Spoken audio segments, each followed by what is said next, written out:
సమయం బైబిల్ సమయం బైబిల్ సమయం బైబిల్ సమయం.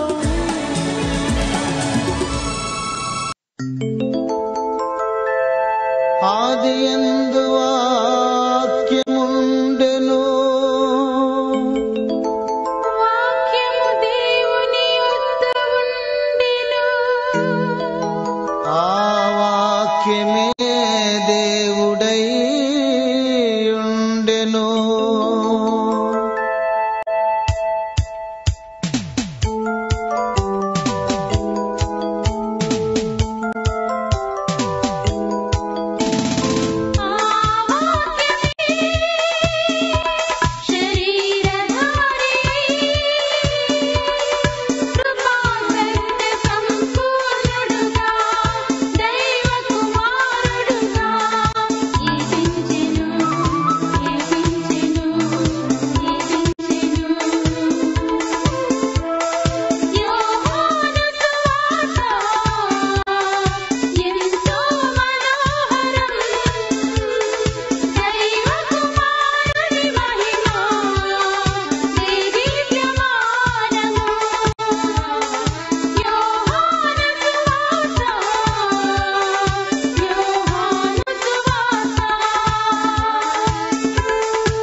ఈరోజు ఈ కార్యక్రమాన్ని నిర్వహించడానికి సహాయపడిన ప్రియులకు యేసు అనుచరులందరము కలిసి హృదయపూర్వక వందనాలు చెల్లిస్తున్నాం. అమ్మా బాబు, మేము మీకు ఏమీ ఇవ్వలేము. మా పక్షంగా దేవుడే మిమ్మలను మీ కుటుంబాలను నిండారుగా దీవించునుగాక. Good evening. Praise the Lord. దేవుని నామానికి స్తోత్రం. సకాలానికి వచ్చిన మీ అందరికీ నా ప్రత్యేక వందనాలు. దేవుడు ఈరోజు తన వాక్య సమృద్ధి చేత మనందరినీ దీవించునుగాక. దేవుని వాక్యాన్ని వింటున్నారు, చాలా సంతోషం. దేవుని వాక్య ప్రకారము జీవించడానికి మనము ప్రయత్నం చేయాలి. దేవుని వాక్యంలో చాలా స్పష్టంగా సెలవిస్తుంది. యేసు ప్రభువారు ఈ లోకానికి ఎందుకు వచ్చారు అనగా నశించిన దానిని వెదకి రక్షించటానికి వచ్చారు. కాబట్టి మానవుని యొక్క జీవితం పాపములో ఉంది. పాపములో జీవిస్తున్న మానవుడు ఆ రీతిగానే మరణిస్తే నిత్య నరకానికి వెళ్తాడు.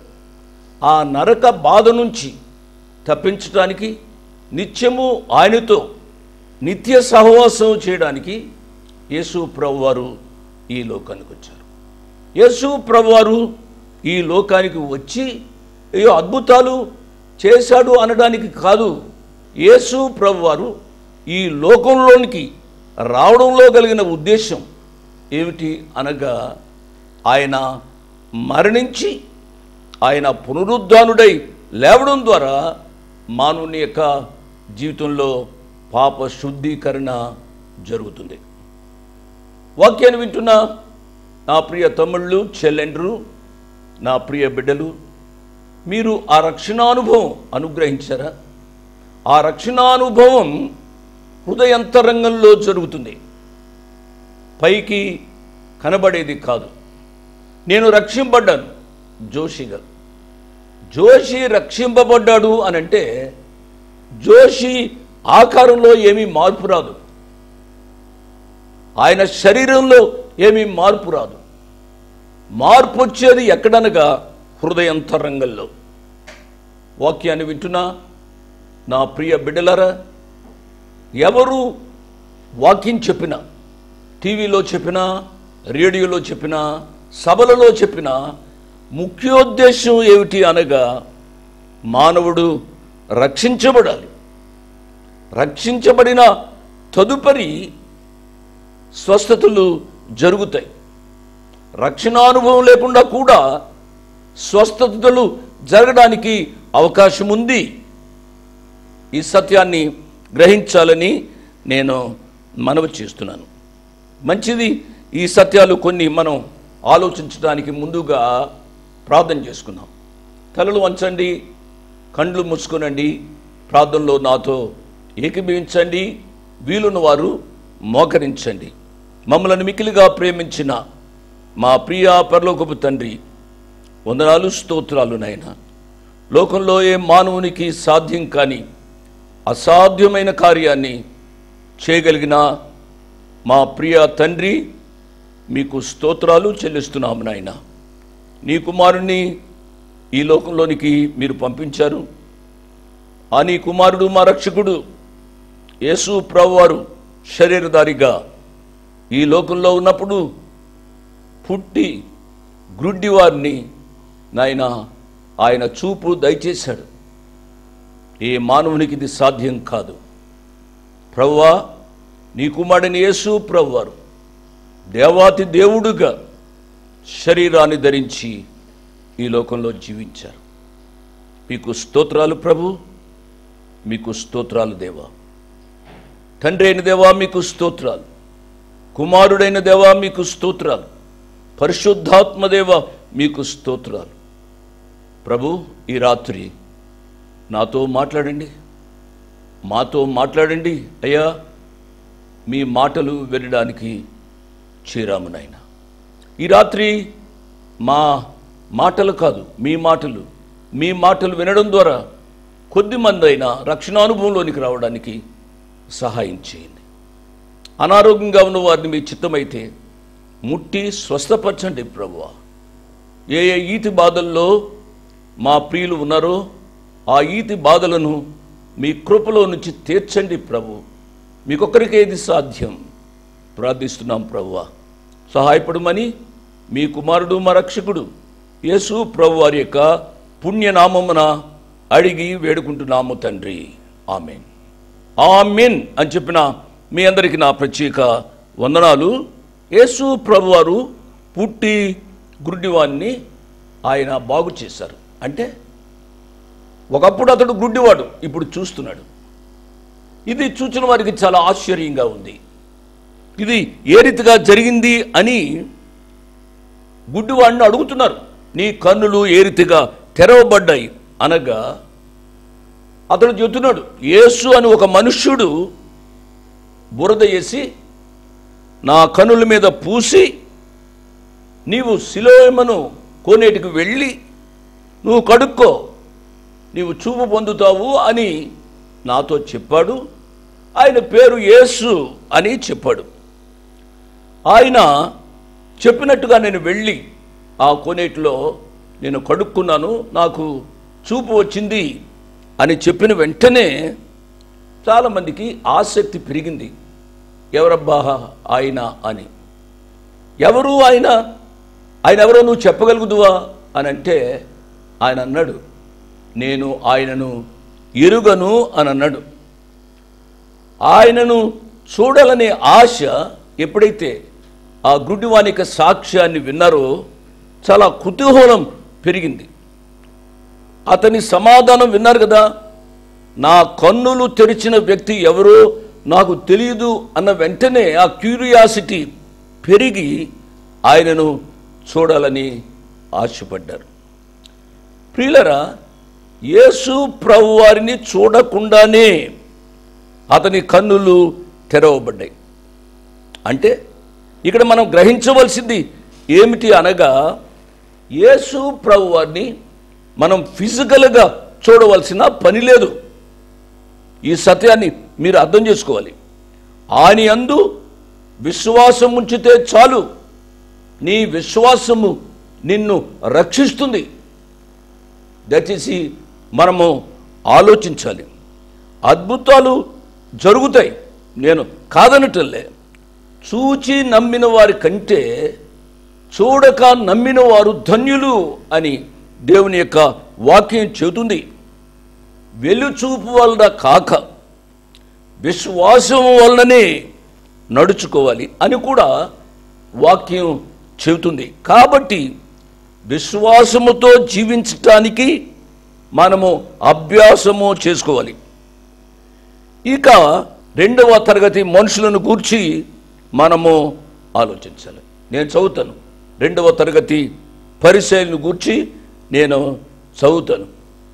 నా ప్రియులరా, ఈ దినాల్లో కొంతమంది నేను యేసు ప్రభు వారిని చూచాను అని అంటున్నారు. ఈ దినాల్లో 2000 సంవత్సరాలు అయిన తరువాత ఎలా చూచారు అని అంటే, ఆయన తెల్ల అంగి వేసుకున్నాడు, ఇంత పెద్ద గడ్డం పెట్టుకున్నాడు, మీసాలు పెట్టుకున్నాడు, తలంతా వెనకాల రాలుతుంది. ఆ మనుషుడిని నేను చూచాను అని అంటున్నారు. దేవుని వాక్యం మరొకసారి చెప్తున్నాను, చూచి నమ్మిన వారి కంటే చూడక నమ్మిన వారు ధన్యులు. మన యొక్క జీవితాల్లో విశ్వాసము చాలా ప్రాముఖ్యమైనది అనే విషయాన్ని నేను జ్ఞాపకం చేస్తున్నాను. భార్య మీద నమ్మకం లేకపోతే, భర్త మీద నమ్మకం లేకపోతే, బిడ్డల మీద నమ్మకం లేకపోతే సంసారము సాగదండి. ఈ సత్యాన్ని మనము ఆలోచించాలి. రెండవ తరగతి పరిసయ్యులు ఏమంటున్నారో చదువుతాను, 13 నుంచి 15 వరకు. అంతకుముందు గుడ్డి అయి ఉండిన వానిని వారు పరిసయ్యుల యొద్దకు తీసుకుని పోయి యేసు బురద చేసి వాని కన్నులు తెరిచిన దినము విశ్రాంతి దినము. వాడు ఎలాగో చూపు పొందినో దానిని గూర్చి పరిసయ్యులు కూడా వానిని మరల అడుగగా, వాడు నా కన్నుల మీద ఆయన బురద ఉంచగా నేను కడుగుకొని చూపు పొంది తిని అని వారితో చెప్పాను. ఇప్పుడు ఈ పరిసయ్యులకు ఇది వినడానికి ఆశ్చర్యంగా ఉంది. కానీ ఏ విధము చేతనైనా ఈ యేసు ప్రభు వారు భూలోకంలో లేకుండా చేయాలి అనేది వారి యొక్క ఉద్దేశం. అంటే ఆయనను చంపివేయాలి అనేది వారి యొక్క ఉద్దేశం. వారు చంపివేయాలి అని అంటే మామూలుగా చంపలేరు కదూ, ఏదో ఒక సాకు, కుంటి సాకు వారికి దొరకాలి. ఇప్పుడు వారికి దొరికిన కుంటి సాకు ఏమిటి అని అంటే, యేసు ప్రభువారు ఆ గుడ్డివానికి చూపు దయచేసిన రోజు విశ్రాంతి దినం. విశ్రాంతి దినాన్ని ఆ కాలపు పరిసయ్యులు, శాస్త్రులు వీళ్ళంతా ఏ పని చేయరు. వారు ఇంకా అగ్గి కూడా వాళ్ళు ముట్టించరు, దీపాలు కూడా వాళ్ళు వేయరు అలాగా. కానీ శుక్రవారం సాయంకాలం వాళ్ళంతా సిద్ధపడి ఉంటారు, శనివారం ఏమీ చేయరు. ఈ సాగు దొరికింది. ఆ సాగు దొరికి విశ్రాంతి దినాన్ని ఆయన ఏ రీతిగా చేశాడంటే, ఆ గుడ్డివాడు చెప్పింది, ఆయన నా మీద దయ చూపించాడు, ఆయన నాకు పలానా రీతిగా చెప్పాడు, నేను వెళ్ళి చేశాను, నా జీవితంలో ఈ అద్భుతం జరిగింది అని సాక్ష్యం చెప్పాడు. మామూలు మాటలతో చెప్పాడు. నా మాట వినండి, సాక్ష్యానికి చక్కటి భాష కానీ, వ్యాకరణం కానీ, పెద్ద ఇంగ్లీష్ కానీ ఏమీ అక్కర్లే. చాలా సింపుల్గా దేవుడు నీకు చేసింది ఉన్నది ఉన్నట్లుగా చెప్పడమే సాక్ష్యం. ఇప్పుడు ఆ గుడ్డివానిని వదిలిపెట్టారు. వారిలో వారు తర్కించుకుంటున్నారు. ఆ తర్కించుకోవడం ఏ రీతిగా జరిగిందో 16వ వచనం చూడండి. కాగా పరిసయ్యులలో కొందరు, ఈ మనుష్యుడు విశ్రాంతి దినము ఆచరించటం లేదు గనుక దేవుని యొద్ద నుండి వచ్చినవాడు కాడు అనిరి. మరికొందరు, పాపైన మనుష్యుడు ఇలాంటి సూచక క్రియ ఎలాగూ చేయగలడు అనిరి. ఇట్లు వారిలో భేదము పుట్టెను. పరిసయ్యుల్లో కొంతమంది యేసు ప్రభు వారి మీద నేరం మోపి పట్టుకుని చంపేయాలి అనేది వారి యొక్క ఉద్దేశం. కాబట్టి పాపైన మనుష్యుడు ఇటువంటి అద్భుతం ఏ రీతిగా చేస్తాడు అని వారు అంటున్నారు. కాబట్టి ఈ అద్భుతం చేశాడు కాబట్టి ఇతడు దేవుడే అని కొంతమంది అంటున్నారు. వారిలో వారికి వాదం పెరిగింది. ప్రియులరా, ఈ దినాల్లో కూడా ఇటువంటి మాటలు వింటున్నాం. యేసే దేవుడు అని కొంతమంది నొక్కి ఒక్కాని చెబుతూ ఉంటే, మరి కొంతమంది యేసు కూడా ఒక దేవుడు అంటున్నారు. చూసారా, దేవుని యొక్క వాక్యంలో బైబిల్లో చెప్పబడిన మాట, నేనే మార్గం, నేనే సత్యం, నేనే జీవం. ఈ నామమున తప్ప, యేసు నామమున తప్ప మరి ఏ నామమున రక్షణ లేదు.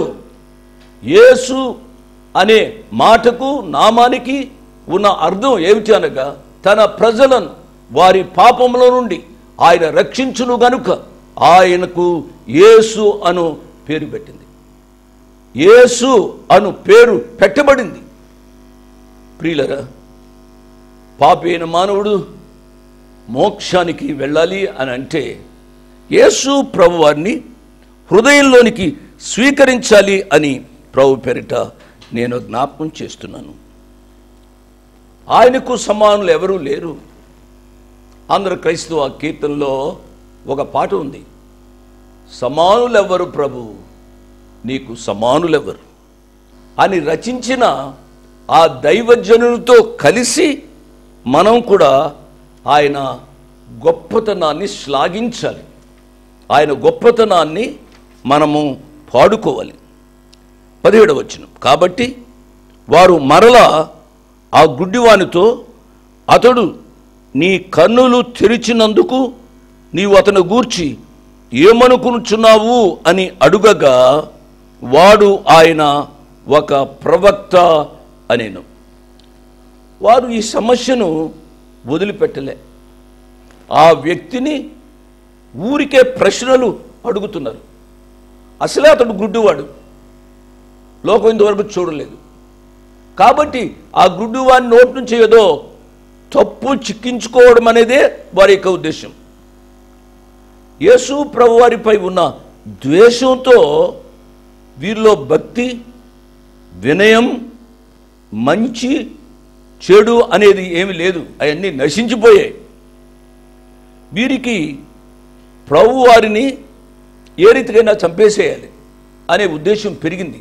అసూయ, ద్వేషం, కక్ష ఇవన్నీ వారి యొక్క జీవితంలో పెరుగుతూ వచ్చాయి.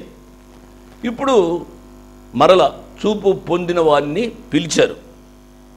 పిలిచి ఆయన్ను గూర్చి చెప్పి, ఇంకా ఆయన వెరుగుదువా అంటే, ఆయన ఎవరో నేను ఎరుగును అని సాక్ష్యం ఇచ్చాడు కదూ.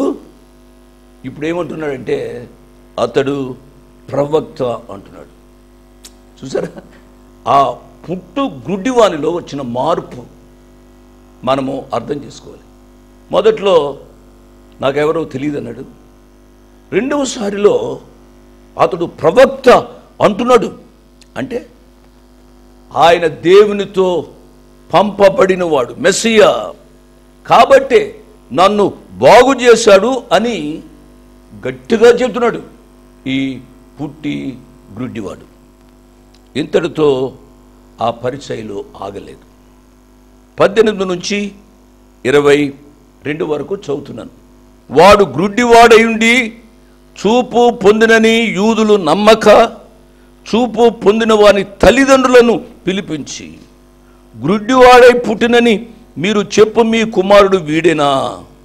అలాగైతే ఇప్పుడు వీడు ఎలాగూ చూచుచున్నాడు అని వారు అడిగిరి.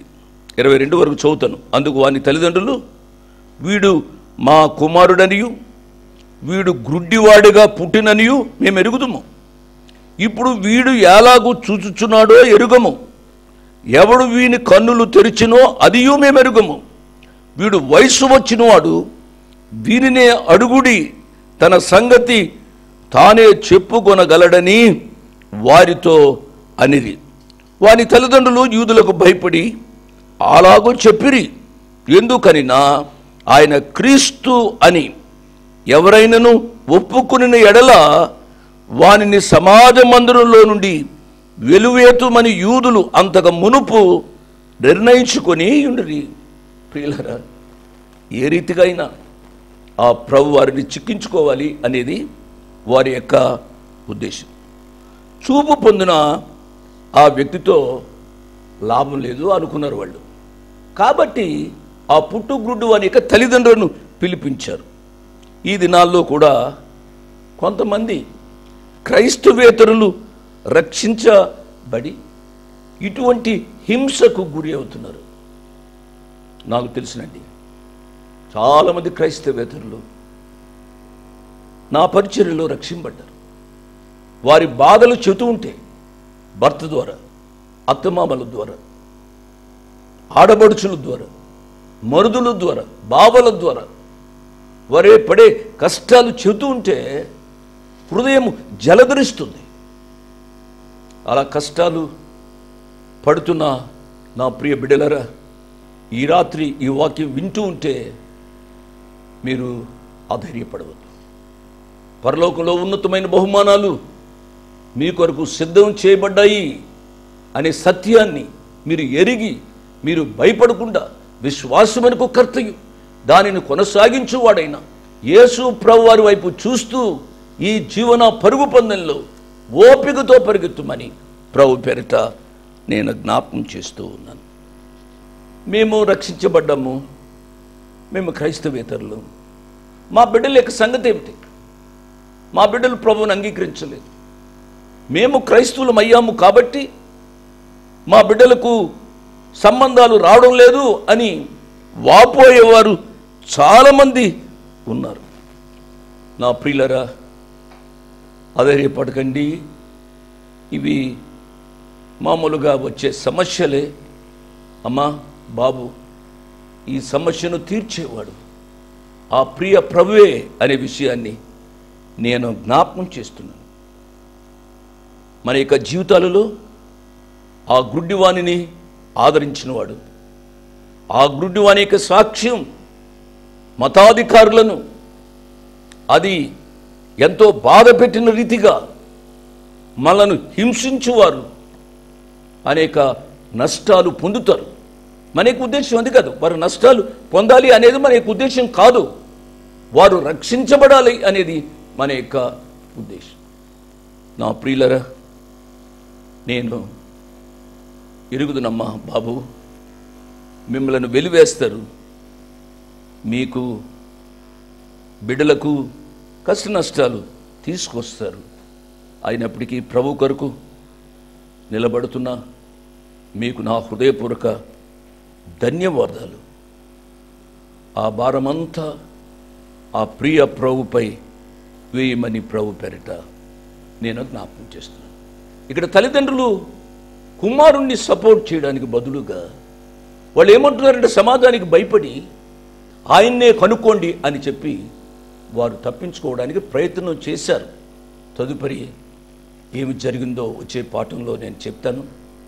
చెప్తూ ఉంటేనే నా యొక్క శరీరంలో ఒక విధమైన శక్తిని నేను అనుభవిస్తున్నాను. ప్రియులారా, ప్రభువు కొరకు హింసలు పడటం అనేది, కష్టాలు నష్టాలు పడటం అనేది ఆశీర్వాదకరమైన సంగతి అనే సత్యాన్ని మీరు గ్రహించి ఏ విధమైన కష్టాల్లో ఉన్నా ఆ ప్రభుపై ఆధారపడమని మనవి చేస్తూ ముగిస్తున్నాను. నేను పదే పదే చెప్పవలసిన పని లేదు. అమ్మా బాబు, ఎందుకు నేను చెబుతున్నాను అని అంటే మా ఆర్థిక పరిస్థితి మాకు తెలుసు. ఒక ఆఫీస్ అనేది లేదు. వేరొకరు ఇంటిలో ఈ కార్యక్రమాలన్నీ చేస్తున్నాం. ఒక చిన్న ఆఫీస్ అయినా కట్టాలనే ఆశ ఉంది. ఓ చిన్న బైబిల్ స్కూల్ అయినా కట్టాలనే ఆశ ఉంది. నేను చెప్తూ ఉన్నాను, బైబిల్ స్కూల్ కొరకు సహాయపడండి. దేవుడు మిమ్మల్ని నిండారుగా దీవించునుగాక. ఆమేన్.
ఇంతవరకు వాక్యాన్ని విన్నందుకు మీకు నా హృదయపూర్వక వందనాలు.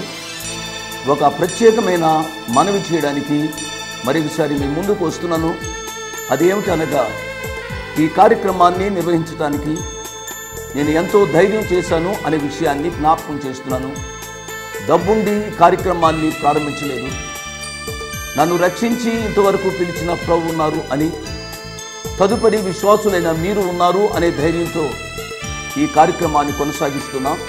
కాబట్టి ఈ కార్యక్రమానికి అయ్యే ఖర్చులో కొంత భాగమైన మీరు భరించాలని మనవి చేస్తున్నాను. ఒకరోజు కార్యక్రమానికి ఎంత ఖర్చు అవుతుందో ఆ విషయాలు మీరు తెలుసుకోవాలంటే దయతో నాకు ఫోన్ చేసి కానీ, ఆఫీసుకు ఉత్తరం రాసి కానీ తెలుసుకుని సహాయపడమని ఒక తండ్రిగా, దైవదాసునిగా, అంకులుగా మీకు మనవి చేస్తున్నాను. My address 1-1-214/2, flat number 505506. 1-1-214/2, flat number 505506. Prithvi Apartments Extension, Vivek Nagar, Chikkarpalli, Hyderabad 20. దేవుడు మిమ్మల్ని నిండారుగా దీవించునుగాక. ఆమేన్.